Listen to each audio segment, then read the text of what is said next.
आदरणीय बंधुओं, माताओं व मेरी प्यारी बहनों, राधे राधे। आप सभी का हमारे YouTube चैनल जीवन की धारा पर बहुत बहुत स्वागत है। बंधुओं, आज हम इस वीडियो में भगवान भोलेनाथ व माता पार्वती की कथा सुनेंगे, जिसे सुनने सुनाने से मनुष्य भगवान महादेव की कृपा से दरिद्रता को त्याग धनवान व संपत्तिवान होता है। कथा सुनने के बाद यदि आप हमारे चैनल पर नए हैं तो कृपया हमारे चैनल को सब्सक्राइब करें, बेल आइकन को प्रेस करें ताकि हमारी वीडियो की नोटिफिकेशन सबसे पहले आप तक पहुंचे।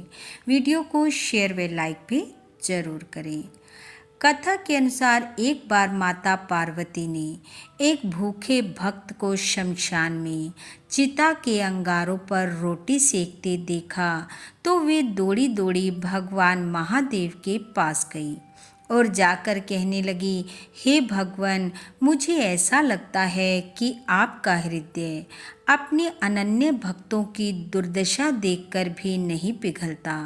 कम से कम आप उनके लिए भोजन की उचित व्यवस्था तो कर ही सकते हैं। देवी कहने लगी, वो देखिए, आपका भक्त भर्तहरि अपनी कई दिनों की भूख को मृतक को पिंड में दिए गए आटे की रोटियां बनाकर शांत कर रहा है।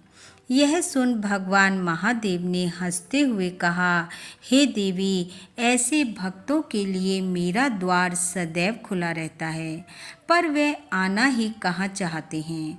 यदि कोई वस्तु उन्हें दी भी जाए तो वे उसे स्वीकार नहीं करते, कष्ट उठाते रहते हैं। अब आप ही बताओ, ऐसी परिस्थिति में मैं क्या करूं?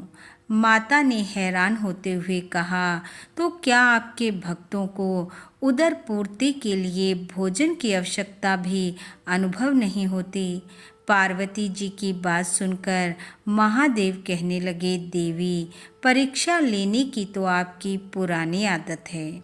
यदि विश्वास ना हो तो स्वयं ही जाकर पूछ लो, परंतु परीक्षा में सावधानी रखने की आवश्यकता है। भगवान महादेव के आदेश की देर थी।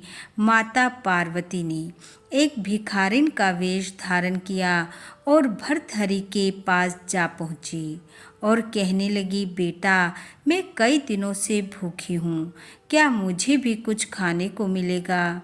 यह सुनकर भर्तहरि ने कहा, अवश्य, और चिता के अंगारों पर सेकी हुई 4 रोटी में से 2 रोटी भिखारिन बुढ़िया के हाथ पर रख दी और शेष बची 2 रोटी स्वयं खाने का उपक्रम करने लगा। यह देखकर भिखारी ने दीन भाव से कहा, बेटा, इन 2 रोटियों से कैसे काम चलेगा? मेरे घर में मेरा बूढ़ा पति भी है, उसने भी कई दिनों से भोजन नहीं किया है। भर्तहरि ने बची हुई अन्य 2 रोटी भी भिखारिन के हाथ पर रख दी और कहा, मुझे अत्यंत संतोष है कि इस भोजन से मुझसे भी अधिक भूखे प्राणियों का पेट भरेगा। ऐसा कहकर भर्तहरि ने कमंडल उठाकर जल पिया, संतोष की सांस ली और वहां से जाने लगे। तभी आवाज़ सुनाई दी, वत्स, कहाँ जा रहे हो? सुनो, मैं तुम पर अत्यंत प्रसन्न हूँ। तुम जो चाहे वो मांग सकते हो, मैं तुम्हारी सब इच्छा पूरी करूँगी।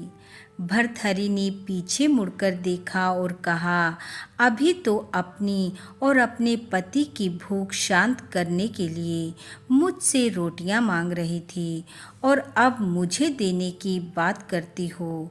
जो स्वयं दूसरों के आगे हाथ फैलाकर अपना पेट भरता है, वह मुझे क्या देगा? ऐसे भिखारिन से मैं क्या मांगूं? तब देवी पार्वती ने अपने वास्तविक स्वरूप में आते हुए कहा, हे पुत्र, मैं सर्वशक्ति पार्वती हूँ। तुम जो चाहो मांग लो, मैं अवश्य दूंगी। तब भर्तहरि श्रद्धा पूर्वक देवी जगदम्बा के चरणों में सिर झुकाते हुए कहा, हे देवी, यदि आप प्रसन्न हैं तो यह वर दें कि जो कुछ मुझे मिले उसे मैं दीन दुखियों में लगाता रहूं और अभावग्रस्त स्थिति में भी बिना मन को विचलित किए शांति व संतोष पूर्वक रह सकूं। पार्वती जी एव मस्तु कहकर भगवान शिव के पास लौट आई। त्रिकालदर्शी भगवान महादेव ने यह सब देखकर मुस्कुराते हुए देवी पार्वती से कहा, हे भद्रे, मेरा भक्त इसलिए दरिद्र नहीं होता कि उसे कुछ मिला नहीं, बल्कि भक्ति के साथ जुड़ी उदारता उससे अधिक से अधिक दान करवाती रहती है और वे खाली हाथ रहकर भी विपुल संपत्ति वालों से अधिक संतुष्ट बने रहते हैं और मेरी कृपा को पाते हैं।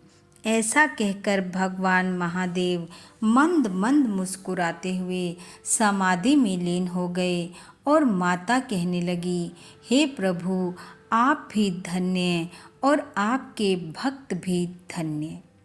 बोलो भक्त वत्सल भगवान की जय।